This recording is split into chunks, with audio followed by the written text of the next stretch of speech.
다음은 의사일정 제34항을 심사할 순서입니다.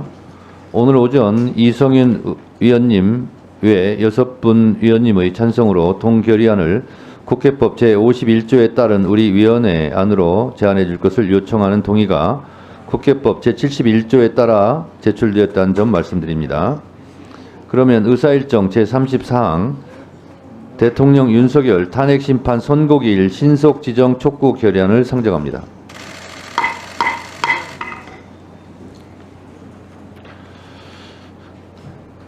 결의안의 주요 내용을 간략히 말씀드리면 국민적 혼란과 국가적 손실을 최소화하기 위해 헌법재판소에 조속한 대통령 탄핵심판 선고를 촉구하는 내용으로 자세한 내용은 배부해드린 유인물을 참고해 주시기 바랍니다. 이 안건에 대해 의견 있으신 위원님 계십니까? 네, 박은정 의원님 토론해 주시기 바랍니다. 네, 결의안을 찬성합니다. 결의안에 담기지 않았지만 PPT 좀 올려주세요.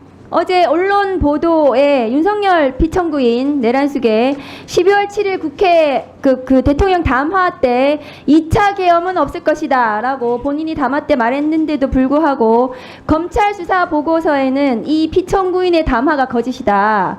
2차 계엄의 가능성이 있고 국회의원 체포와 계엄 해제 저지에도 있을 수 있다라는 검찰 수사 보고서가 어제 보도가 됐습니다. 그리고 공수처 수사로도 김용현에게 윤석열이 고성을 지르며 핑계대지 말라고 다시 걸면 된다고 이렇게 얘기를 한 사실도 확인이 되었습니다.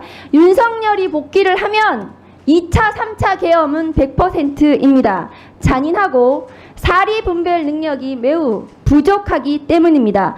1987년 체제로 국민의 피땀으로 만들어진 헌법재판소는 내란숙의 피청구인에 대해서 신속히 선고를 해야 됩니다. 그렇지 않으면 스스로 헌법재판소는 존재의 이유를 몰각하고 헌법적 위기를, 지금의 대한민국의 헌법적 위기를 스스로 초래했다는 책임에서 자유로울 수 없을 것입니다. 이 모든 것은 윤석열 때문입니다. 윤석열 때문에 판사와 검사가 그리고 헌법재판소마저도 법을 지키지 않기 시작했습니다. 법치주의가 붕괴되었고 헌법이 파괴되고 있습니다. 그런데 이런 윤석열 내란 수계를 풀어준 사람이 심우정 검찰총장입니다. 심우정 검찰총장은 지난 9월 인사청문회에서 인사청문회를 통과되지 못할 정도의 중대한 비위가 있었던 것이 지금 최근에 의혹으로 밝혀졌습니다. 올려주십시오. PPT 올려주세요.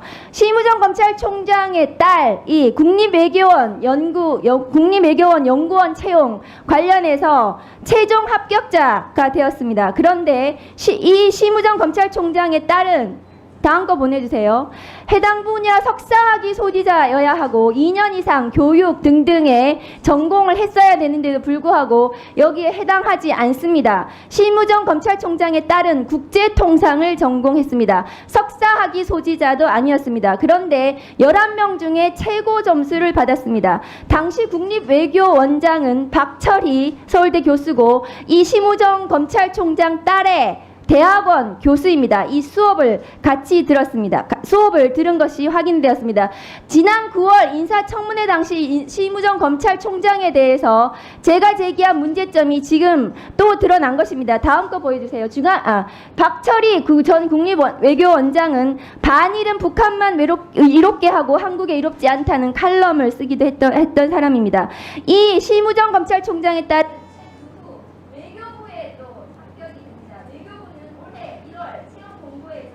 면접까지 진행된 최종 합격자 1인을 불합격 처리하고 심우정 검찰총장의 딸을 자격에 되지도 않는데도 불구하고 최종 합격 처리했습니다.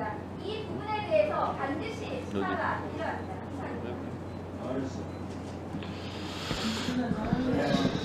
자.